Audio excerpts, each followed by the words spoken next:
লাল কেল্লার ভিতরে যে অনুষ্ঠানের মধ্যে স্বয়ং প্রধানমন্ত্রী উপস্থিত থাকেন, এত বড় অনুষ্ঠান ভারতে আর হয় না। সেই লাল কেল্লাটাও মুসলমানদের হাত দিয়ে বানানো, এমনকি লাল কেল্লার ডিজাইনটাও একজন মুসলমানের হাতে করা।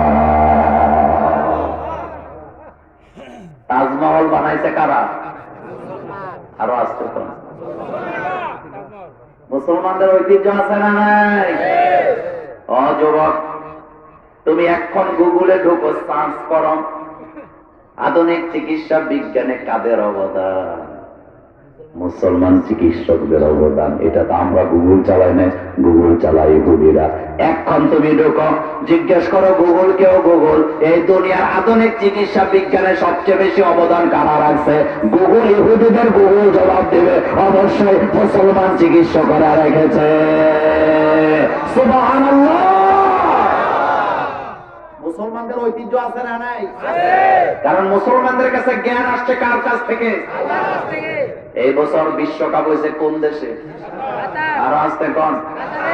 অতীতে যত বিশ্বকাপ হয়েছে সবগুলাতে মেয়েরা লাঞ্ছিত হয়েছে, মেয়েরা দর্শিত হয়েছে, জাঙ্গালে দৌড়ানি দিয়েছে, মদের বোতল নিয়ে মারামারি করছে। কিন্তু এবারের বিশ্বকাপে একজন মেয়েও লাঞ্ছিত হয় নাই। মাঠে বসে এক ডুব মদ খাওয়ার ক্ষমতা কারো বাবার না। এটার দ্বারা প্রমাণ হয় পৃথিবীর যে কোনো জিনিস মুসলমানদের হাতে নিরাপত্তা আছে না নাই?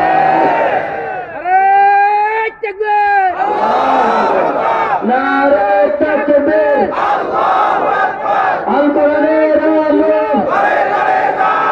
আল হাদিসের আলো, নারে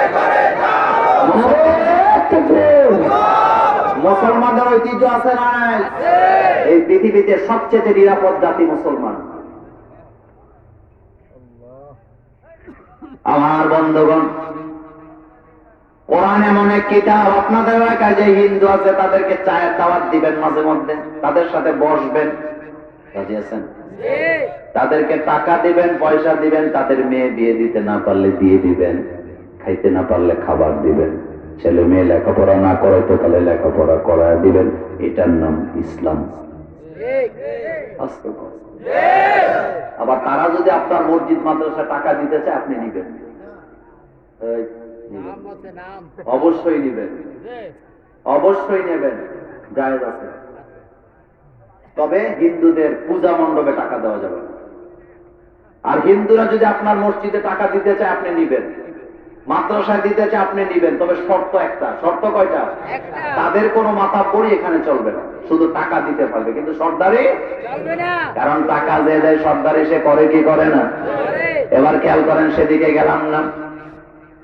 আমার বন্ধুগণ, কোরআন এমন এক কিতাব, আপনাদের এলাকার হিন্দুদেরকে যদি জিজ্ঞেস করেন, গতকালকে রাত্রে মোল্লা ভাই আমাদের এলাকায় আসছিলেন, জিজ্ঞেস করছে আপনাদের বাংলাদেশে এমন একজন ঠাকুরের নাম বলেন যিনি আপনাদের ধর্মীয় গ্রন্থ পুরাটা মুখস্থ পারে। আমি বলি, বাংলাদেশ তো দূরের কথা, ইন্ডিয়াতেও খুঁজে পাওয়া যাবে না। কিন্তু 2022 সালের জরিপে প্রমাণ হয়েছে সারা পৃথিবীতে কোরআনের হাফেজের সংখ্যা 6.5 কোটি ছাড়া গেছে। কয় কোটি? আপনি চিন্তা করতে পারেন? কোরআন যদি জ্বালায় দেন তাতে কিচ্ছু আসে যায় না। আল্লাহ কোরআনকে কাগজের কিতাব হিসাবে নাযিল করেন নাই, বরং মানুষের এমন জায়গায় কোরআন আল্লাহ দিয়ে রাখছে যে জায়গা থেকে কম্পিউটার দিয়ে খুঁজে বের করা যায় না। আমার বন্ধুগণ, কোরআন এমন এক কিতাব, যারাই পড়ে তারা আশ্চর্য হয়ে যায়।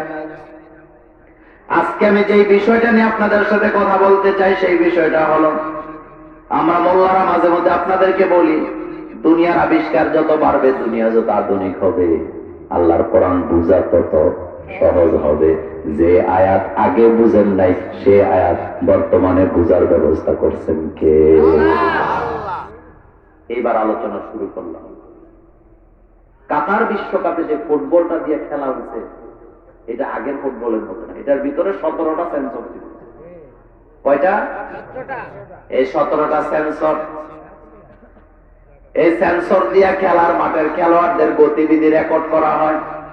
কে কত স্পিডে দৌড়ায়, কে কোন দিকে যায়, কে কারে ফাউল করে, অফসাইড হয়েছে কিনা, পেনাল্টি হয়েছে কিনা, সবগুলা একটা বলের ভিতরে 17টা সেন্সর লাগাইয়া 22 জন খেলোয়াড়, 3 জন রেফারির গতিবিধি তারা রেকর্ড করে ক্যামেরাতে পাঠায়, ক্যামেরা আবার কম্পিউটারে পাঠায়, কম্পিউটার ভিডিও করে সারা পৃথিবীর মানুষকে দেখায়। আমার ভাইয়েরা, আল্লাহ কোরআনে বলছেন খলিকাল ইনসানু দাঈফা, আমি মানুষ বানাইছি দুর্বল করে।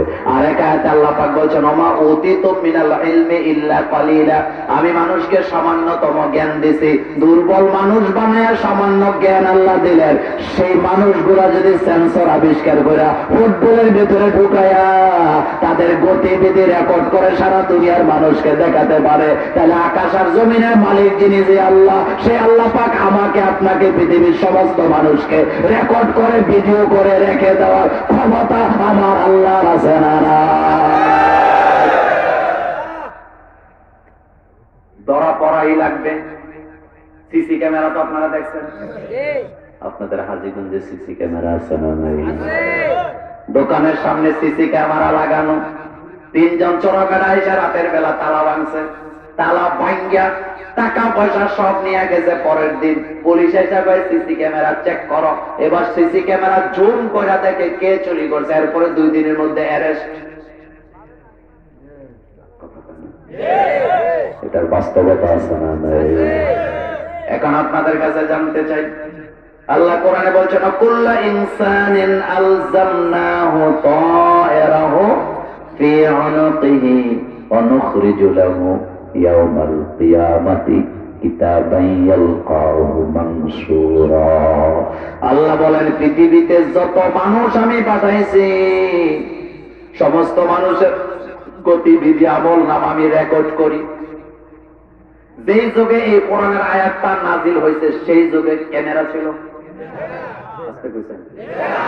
মোবাইল ছিল, ক্যামেরার নাম তারা জানতো, রেকর্ড তারা বুঝতো। কিন্তু আমার ভাইয়েরা, আল্লাহ বলেন আমি তোমাদের গতিবিধি রেকর্ড করে রাখি রে বান্দা, কোন দিকে যাও, কি করো, কখন কোথায় বসে আড্ডা দাও, কত ঘন্টা সিনেমা দেখছো, কত ঘন্টা খেল তামাশায় জীবন কাটা দিছ, কত ঘন্টা বান্ধবীর নিয়ে কাটাইছ, যুবক কত ঘন্টা বান্ধবীরে হুন্ডার পিছে বসায় কাটাইছ, কলেজের নাম দিয়ে কতবার বন্ধুর সাথে ফিল্ডিং মারছ, সব গুলা আল্লাহর ক্যামেরায় রেকর্ড আছে না? না,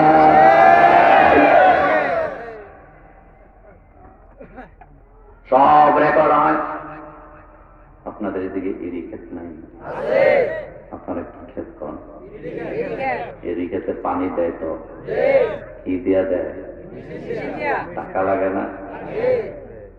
পাশের জমিটা সবে মাত্র রাতের বেলা পানি ঢুকাইছে, পরের দিন ফজরের নামাজ জামাতে পড়ে যায় দেখে নিজের জমিতে পানি নাই, অন্যের জমিতে পানির অভাব নাই। ইঁদুর যেভাবে গোপনে গর্ত করে, মুরব্বী সেভাবে লাঠি দিয়া গুতাইয়া আইলের নিচে দিয়া এমন ছিদ্র করছে পানি যে আসে খুঁজেও পাওয়া যায় না। কিন্তু পানিটা এইভাবে করে টপ টপ টপ টপ করে আসতে আসতে ওই জমিনের পানি চুরি করে নিজের জমিনে দেয়। আমি জানতে চাইলাম, দুনিয়ার কেউ দেখে নাই গর্তটা করতে, দুনিয়ার কেউ গর্ত খুঁজে পায় নাই, কিন্তু কত তারিখে, কত দিনে, কি বারে, কতটা সময় আপনি এই কাজ করেন, আপনার ভিডিও আমার আল্লাহ ফেরেশতাদের হাতে জমা করা আছে না? না,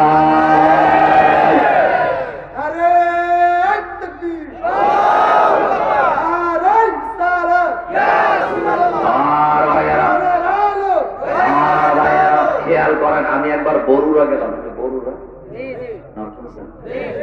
ফজরের নামাজের পর আসতেছি, এক মুরব্বী বইয়া বইয়া এরকম বুঝাইতেছে, আমার নিজের দেখা।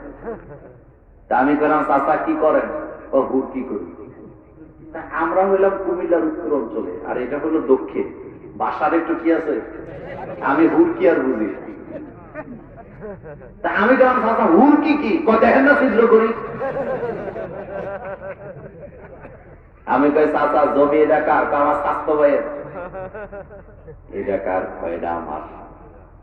আমি কই চাচা কিয়ামতের ময়দানে এই চাস্ত ভাইয়ের জমির পানি ছিদ্র করে নেওয়ার কারণে চাস্ত ভাই আপনাকে চিনবে না, আপনার সব নেক আমল ওই চাস্ত ভাইকে দেওয়া লাগবে। কুল্লু ইনসানিন আলজামনাহু তায়রাহু ফি উনুকিহি। আপনাদের এই গ্রামের নাম কি? চাঁদপুর থেকে একটা হাইয়েস গাড়ি ঢুকছে এদিকে দোকানের সামনে। গাড়িটা থামায় একজনকে ডাক দিতে, ভাই জানো অমুকের বাড়িটা কোন দিকে? কি লেগে যাইবেন? ওনার একটা মেয়ে আছে, দেখতে যাই। এবার ও ওই মেয়া, যে মেয়ে সারাদিন পোলাও প্যানের লোকে ঘুরে, এই মেয়ের আমরা সবাই চিনি। যান বাড়িটা, সামনে যায় ডাইনে যাবেন, ডাইনে যায় খাইয়া যাবেন। প্রশ্ন করছে কয়টা? উনি কইছে কয়টা? যেগুলা কইছে এগুলা কি ওনারে দিয়েছে?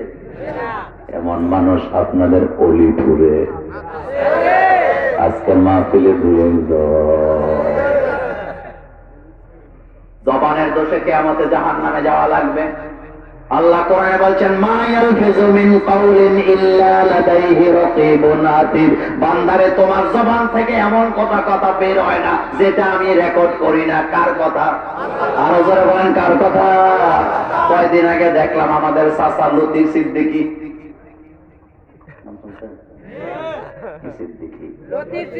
চাচা বলতেছে আমার জবানে আমারে খাইছে।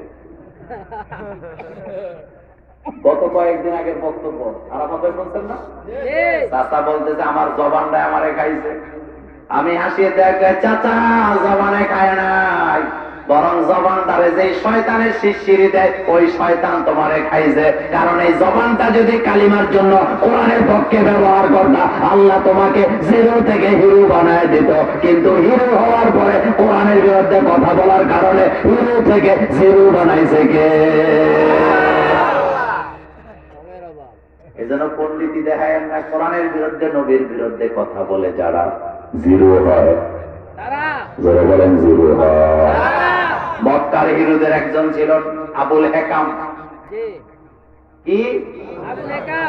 কিন্তু কোরআনের সাথে বেয়াদবি করার কারণে নাম হয়েছে আবু জাহেল। এতদিন ছিল আবুল হেকাম বুদ্ধিজীবীদের বাপ, এখন হয়েছে আবু জাহেল মূর্খদের বাপ। তুইও মূর্খ, তুই সন্তানেরও মূর্খ। মোল্লার কথা না আল্লাহর কথা। এমন বুদ্ধিজীবী আমাদের বাংলাদেশে।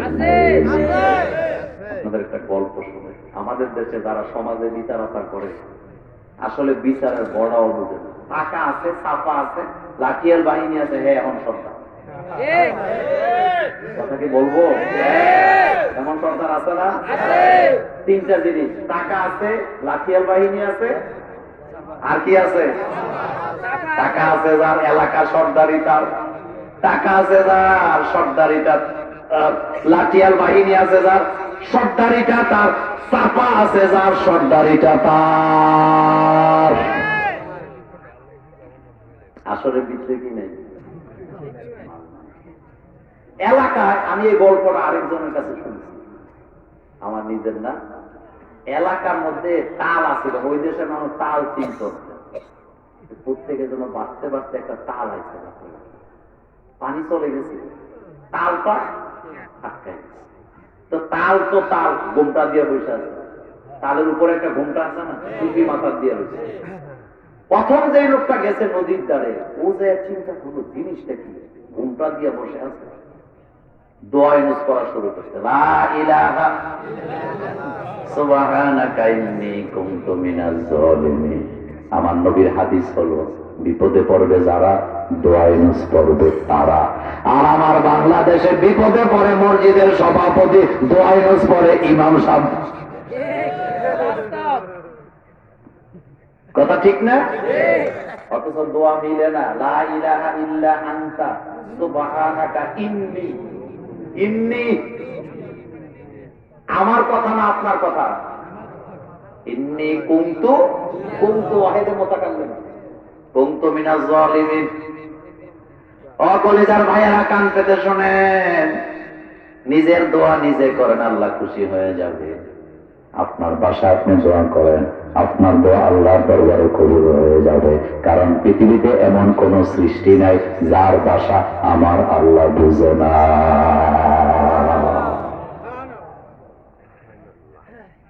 তো তাল দেখে একজনে দোয়া ইউজ করতেছে, আরেকজন যেতে যেতে এলাকার ম্যাক্সিমাম লোক চতুর্দিকে বসে তালের পেছনে দোয়াই বসে পড়তে পড়তে দুপুর বনে একজন মুরব্বী তৈরি আমাদের গ্রামের সবচেয়ে বড় সর্দার যে আমগরের বিচার আচার করে বাঁচায় তারে নিয়ে আয়, উনি বলতে পারবে এরকম কিছু মাথা পড়া এরকম সর্দার যেটা আছে ওইটা না আনার পরে সর্দার সাহেব আইসা তালের দিকে তাকায় কান্দা শুরু করছে, কান্না কারে কর, কান্না চলতেছে। লোকেরা আপনি কি বুদ্ধি দিন, কান্না শুরু বুঝা পড়াইছে সব, একটু পরে হাসা শুরু করছে। তো একই জায়গায় দাঁড়ায় কেউ কাঁদে আবার হাসে, তারে কি করে? মুরব্বীরা কয় ভাইজা তুমি আইসো আমাদের জানানোর জন্য জিনিসটা কি, আইসে কান্দা শুরু করলা আবার হাসা শুরু করলাম, আমরা তো কিছুই বুঝি নেই, কান্দলা কেন হাসলা কেন? কাঁদবো না তো কি করবো? আমি তো কাঁদলাম এই দুঃখে কষ্টে যে সাধারণ জিনিসটা চিনো না, আমি মরে গেলে তোমাদের অবস্থা হইব কি? তো ভাইজান হাসছেন কেন? হাসলাম এই লজ্জা, আমি নিজেও জানি না জিনিসটা। বিশ্বাস করেন আমার দেশে যারা ম্যাক্সিমাম, সবাই না, কিছু কিছু ভালো বিচারক সর্দার আছে না নাই, ম্যাক্সিমাম সর্দারি মাতাব্বরি করে, সর্দারি জানে না, বিচার বুঝে না, টাকা আছে, ক্ষমতা আছে, বিচার করে নিজে যা কয় সেটাকে সঠিক মনে করে। 1000 টাকার নোট ধরায় দিলে বিচারের কাম। কথা কি বলবো? রাগ করবেন? কষ্ট পাইবেন? মন বিচারক আছে না নাই? আমার বক্তব্য কিন্তু ওই জায়গা না, আমার বক্তব্য আরেক জায়গায়। সেটা হল এলাকার 5 জন সর্দার এক হয়েছে, গোসাইয়া বিচার করে, বিচারে যখন বসেন জুরির যায়। আপনাদের এলাকায় কি বলে? জুরি বলে না? জুরির যায় আর চোখ টিপ্পা টিপ্পা নিজেদের ঘুষ খাওয়ার জন্য ন্যায় বিচারকে অন্যায় রায় দেয়। আমি জানতে চাই ওই জায়গায় আল্লাহর ক্যামেরা আছে না? ইন্না আলাইকুম লাহাফিজিন কিরামান কাতিবিন ইয়ালামুনা মা তাফআলুন। ও আল্লাহর বান্দারা, কান পেতে শুনে যাও, কোথায় কার কাছ থেকে 10 টাকা ঘুষ খাইছো, কার কাছ থেকে একটা বিড়ি খাইছো, সিগারেট খাইছো, কার চা স্টলের চা খাইয়া টাকা দেও নাই, সবগুলা আল্লাহর ক্যামেরায় রেকর্ড করা আছে না? সুবহানাল্লাহ। ক্ষমতা কার? আল্লাহ। ক্ষমতা কার? আল্লাহ। সব রেকর্ড হয়, সব। রাতের বেলা বোট কিনছেন টাকা দিয়ে, ওইটা বোধহয় রেকর্ড হয় নাই। বাসুর ঘরে ঢুকছেন, ওইটা বোধহয় রেকর্ড হয় নাই। শ্বশুর বাড়িতে গেছেন, যৌতুক চাইছেন, ওইটা বোধহয় রেকর্ড। আরো জোরে কর। কিছু কিছু মানুষ আছে শ্বশুর বাড়ির সম্পদের জন্য ভিক্ষুকের মতো পাগল হয়ে থাকে, এমন যৌতুক খাওয়াই না লোক আপনাদের এলাকায় নাই? যৌতুক খাওয়া হালাল না হারাম? শ্বশুর বাড়ির সম্পদ আনা হালাল না হারাম? শ্বশুর বাড়ির সম্পদ হারাম হবে কেন? আপনার বউ পাবে না ওখানে? আপনার বউ ওখানে পাবে কিনা? পাওয়ার জন্য ব্যবস্থা করেছেন কে? ঠান্ডা মাথায় বুঝেন। ঘুরায় গাড়ায় যৌতুক খাইছেন, কোন সর্দার দিয়ে কাজটা করাইছেন, কত টাকা যৌতুক আছে, সবগুলা আল্লাহর ক্যামেরায় রেকর্ড আছে না? শ্বশুর বাড়ি মধুর বেশি দিন থাকলে আল্লাহ রাসূল হাদিসে তিরমিজিতে বলেছেন, কারো বাড়িতে মেহমান হইলে 3 দিনের বেশি থাকবে না। 3 দিন হয় মেহমান, 3 দিনের বেশি থাকলে সাদাকা। দেখছেন রাসূলের কি সুন্দর কথা। রাসূল বলতেছেন কারো বাড়িতে মেহমান হইলে কয় দিন? 3 দিন। এর বেশি থাকলে মায়ের আছে না নাই? একজন কবি কি সুন্দর করে বলেছেন, হামেশা ইজ্জত মে হো মান বো এক খানা নমি মানত, हमेशा इज्जत में हो मन वो एक खाना नमी मानत, अगर मानत शबे मानत शबे दीगर नमी मानत, बुलबुलस्ता जुदा गश्ता तरू ताजा नमी मानत, अगर मानत शबे मानत शबे दीगर नमी मानत, हमेशा इज्जत में हो मन वो एक खाना नमी मानत, अगर मानत शबे दीगर नमी मानत। বেচারা শ্বশুর বাড়িতে গেছে 6 মাস পর। কয় মাস? যাওয়ার পরে রাতের বেলা ঘুমের আগে শাশুড়ি আম্মা দুধের গ্লাস লয়ে হাজির। আইসা বলতেছে, জামাই বাবু এতদিন পরে আইসো, যাইতে দেবো না, অন্তত কয়েক মাস থাইকা যাবা। জামাই আম্মা 3 দিন পরে সিদ্ধান্ত।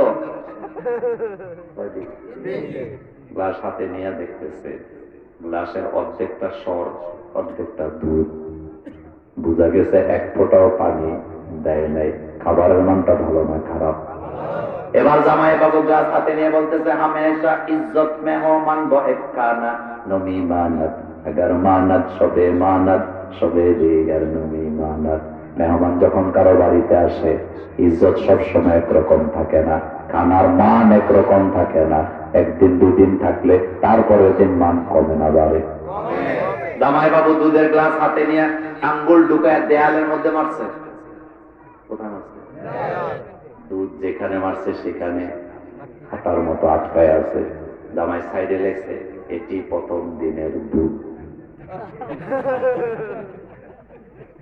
দ্বিতীয় দিন শাশুড়ি আম্মা আবার দুধের গ্লাস লয়ে আসছে।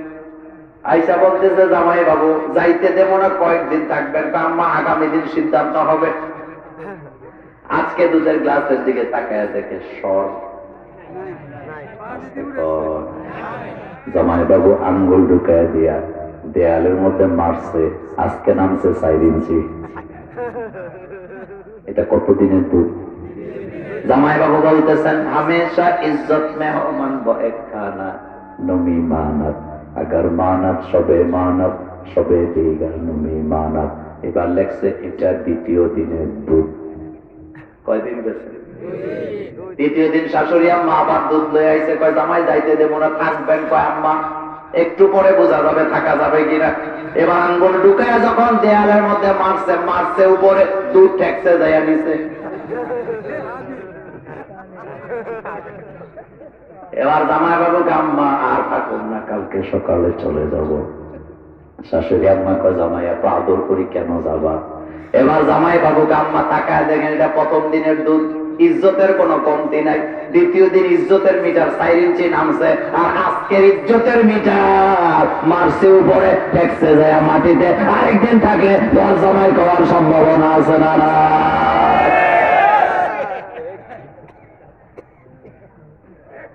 যৌতুক হালাল না হারাম?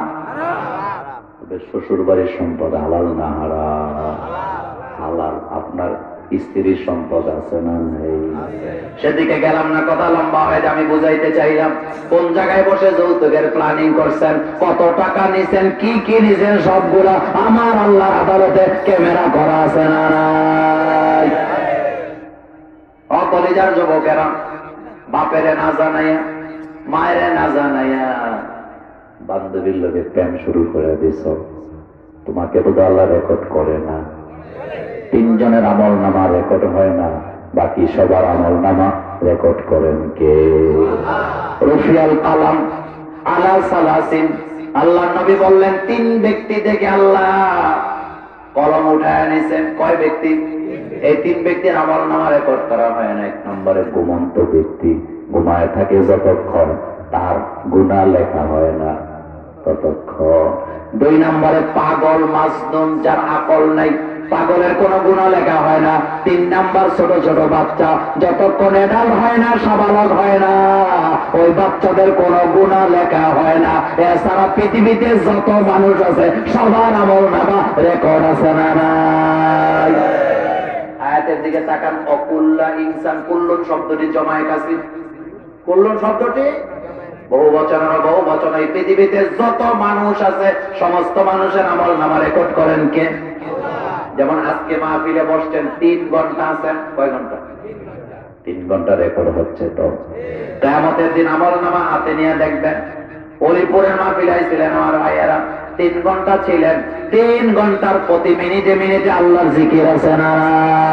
এটা দেখার পরে বান্দা খুশিতে আত্মহারা হয়ে যাবে। কিন্তু 3টা ঘন্টা সিনেমায় দেখে দেখে কাটাইছে, ওইটা রেকর্ড আছে, ওইটা দেখলে গলার পানি শুকায় যাবে। 4 বন্ধু মিল্লা আরেকজনের হাঁস চুরি করে হাঁস পার্টি করছে। এমন যুবক এই এলাকায় নাই। কত ভালা আরেক বেদির হাঁস চুরি করে হাঁস পার্টি করে, এমন ডাকাত আছে না নাই? হাঁস জবা করে নদীর পাড়ে যায়, কাইটা সইলা চামড়া গুলা পশম গুলা পলিথিনের ভিতরে ঢুকাইয়া নদীতে ফালাই দিছে। এটা কোন নদী? ডাকাতিয়া নদী ফালাই দিছে। এটা বাঁচতে বাঁচতে চলে গেছে মাটির দিকে। কিন্তু আমি আপনাদের কাছে জানতে চাই, কত রাত কোন কোন বন্ধু একসাথে হইয়া এই কাজ ঘটাইছে? আমার আল্লাহর ক্যামেরা সেখানে আছে না? আল্লাহ বলেন, সব আমি কিয়ামতের ময়দানে তোর হাতে আমি হাজির করব। হাজির করে দিয়ে বলবো, ইকরা কিতাবাক কাফা বিনাফসিকাল ইয়াউমা আলাইকা হাসিবা। ও আমার বান্দারা, দেখ তোর আমলনামা কোন জায়গায় কি করছস সব আমি রেকর্ড করে রাখছি। দেখ তুই পর তোর আমলনামা, তুই নিজেই বিচার করার জন্য যথেষ্ট। কার কথা? মিথ্যা সাক্ষী দিতেন রেকর্ডে নাই? আছে। মিথ্যা সাক্ষী বাংলাদেশে নাই? আছে। আমার ভাইয়েরা, অবৈধ প্রেম বাংলাদেশে নাই? আছে। বিয়ার আগে প্রেম করা হালাল না হারাম? বিয়ার আগে প্রেম করে বয়ে রয়েছে এমন যুবক যুবতী আমাদের চাঁদপুর জেলায় আছে।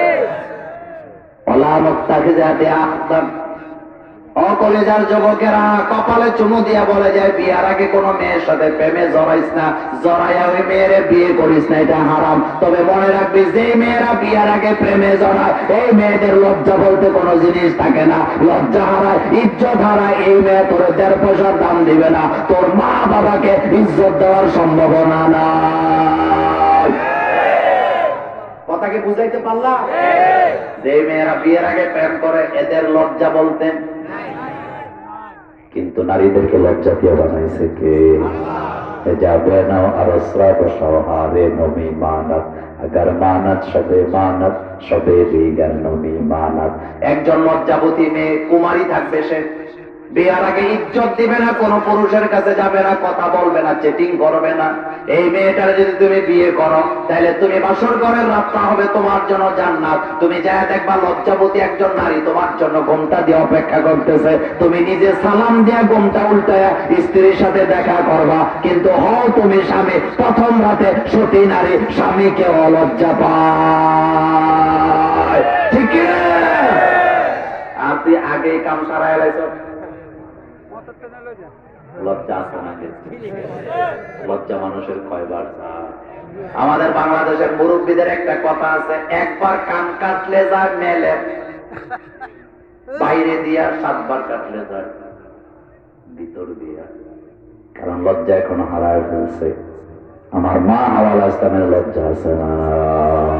তাফসীরে তাবারিতে পড়লাম, অযুবক, দুনিয়ার সুন্দরী রমণী নারী দেখলে তুই পাগল হয়ে যাস, তারা কত সুন্দর। কিন্তু তুই যেদিন জান্নাতে যাবি, এমন সুন্দরী নারীর সাথে তোকে আল্লাহ বিয়ে দিবেন। 70,000 হুরের সাথে তোমার বিয়ে পড়ানো হবে। আর এক একটা হুর এত সুন্দর, কোন হুর যদি কানি আঙ্গুলটা আকাশের দরজা দিয়ে নিচের দিকে দেয়, এই পৃথিবীর সূর্যের আলোটা ম্লান হয়ে যাবে। সুবহানাল্লাহ। তবে এখন তুমি এটা বুঝবা না, এটা দেখবাও না। এখন যেটা আমরা দেখি না, আখিরাতে আমাদেরকে দেখায় দিবেন কে? আদম আলাইহিস সালামকে আল্লাহ জান্নাতে বানায় রাখছে একা একা। তিনি ছিলেন উদাসীন। তিনি কি ছিল? আরো জোরে বলেন। আল্লাহ রাব্বুল আলামিন বাবা আদমকে ঘুম পাড়ায় দিয়েছেন। ঘুমের ভিতরে থাকা অবস্থা আল্লাহ আদম আলাইহিস সালামের বাম পাজরের একটা বাঁকা হাড় নিয়ে মা হাওয়া আলাইহিস সালামকে তৈরি করলেন। আল্লাহ নবী বলছেন, মেয়েদেরকে আল্লাহ বাঁকা হাড় দিয়ে বানাইছে, এদেরকে বেশি টাইট দিতে যায় না, ভেঙে যাওয়ার সম্ভাবনা আছে না? ওই স্বামী সবচেয়ে সুখী যেই স্বামী তার স্ত্রীর সাথে ঝগড়ায় লিপ্ত হয় না।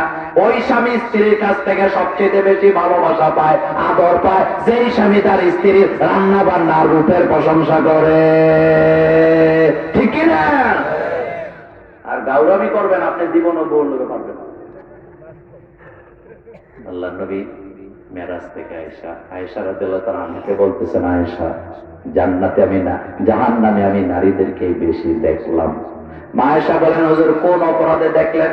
আল্লাহর নবী যতগুলো অপরাধের কথা বললেন, প্রথম কথাটাই বললেন, তোমরা নারীরা স্বামীদেরকে খোঁটা দাও। দেয় না? আপনি যদি 1 কোটি টাকাও দেন, এরপর খোঁটা দিবে, আমারও খোঁটা দেয় কিনা? নারীদের একটা কমন ডায়লগ হইল, আমি দেখে তোমার ঘর করি, বলে না? কথা বলে না, বলে কিনা? এই যে কথা রেকর্ড হইতেছে, কথা আবার বাসা করে রেকর্ড হয় কিনা? এমন নারী আপনাদের ঘরে নেই। মা হাওয়া ইসলামকে আল্লাহ জান্নাতে বানাইছে। আদম আলাইহিস সালাম ঘুমন্ত অবস্থায় ছিলেন, ঘুম থেকে জায়গা মাথার কাছে দেখলেন এমন একজন মানুষ বসা, এত সুন্দর। আমার মা হাওয়াকে আল্লাহ এত সুন্দর করে বানাইছে। তাফসিরে তাবারিতে আসছে, হযরত হাওয়া আলাইহিস সালামের যে রূপ ছিল, কলিজার যুবকেরা, সারা পৃথিবীর সুন্দরী নারীদের রূপ যদি এক জায়গায় করা হয়, আমার মা হাওয়া আলাইহিস সালামের বাম পায়ের পাতার সমান হবে না। আর আস্তে এত সুন্দর করে বানাইছে কে? সারা পৃথিবীর নারীদের লজ্জা যদি এক জায়গায় করা হয়, আমার মা হাওয়া আলাইহিস সালামের 100 ভাগের 1 ভাগ হবে না। আল্লাহু আকবার। আদম আলাইহিস সালাম দেখতেছেন একজন বসা ঘুমটা দিয়া। আদম আলাইহিস সালাম দেখার পরে তার দিকে তাকায়া চোখ রাখতে পারে না। তার দিকে তাকাইলে কলিজা ঠান্ডা হয়ে যায়, কারণ এখানে এভাবে তৈরি করছেন কে? একটা নেগেটিভ আর একটা পজিটিভ। বলেন, একটা আর একটা। স্ত্রীর দিকে তাকাইলে মায়া লাগে কিনা? এ মায়া সৃষ্টি করছে কে? আদম আলাইহিস সালাম তাকায়া দেখেন কলিজা ঠান্ডা হয়ে যায়। আদম আলাইহিস সালাম এখন আর উদাস নাই। মা হাওয়া আলাইহিস সালামকে সর্বপ্রথম দেখা মাত্র প্রশ্ন করলেন 3টা। জোরে বলেন, কয়টা? 1 নাম্বার প্রশ্ন করলেন, আপনি কে? মা হাওয়া আলাইহিস সালামকে আমি হাওয়া। 2 নাম্বার প্রশ্ন করছে, আপনাকে কে বানাইছে?